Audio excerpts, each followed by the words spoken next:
Një shqiptar janë punëtor.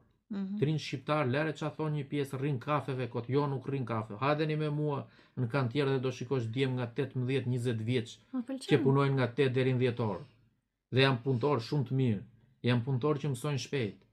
Këta janë të rinë shqiptar dhe jo ata që na thonë në rrjetet sociale që rrin hanfara dhe rrin kafeve. Sepse i shikoj, madje më dhimbsen shumë. Kur ikin 20 vjeçar tan, ikin punojnë në Gjermani, punojnë në Itali, punojnë në Spanjë, punojnë në Angli. Pse jo në vendin tonë? Hajde ti ndihmojmë të japim një shtys këtyre të hapin një biznes, të rrisim pagat, të rrisim kushtet e punës. Sepse këtu ai punon, është 20 vjeç, po bën 5 ditë pushime. I takoj 20 e ca ditë pushimin mua. Jepja ato drejt pushimet. Kujt ja kërkon këtë? Kujt është? Institucioneve. Duhet ta bëjnë me ligj. Se të them dhe realitetin, kompani private pushimet janë me pikatore. Kush pyet për festa zyrtare? Kur gjithë janë pushime administrata, këta të rinj që po them unë i ke atje në majtë të skelave duke punuar, që shpesh herë janë edhe jashtë kushteve teknike, se kompania nuk ja realizon ato kushte.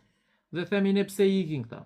Po do ikej, qa do bëj një 20 vjeçar, sepse dikush është me të mërshme, nuk është gjendja e keqe në cilën ti je, po mungesa e shpresës për të ardhmen.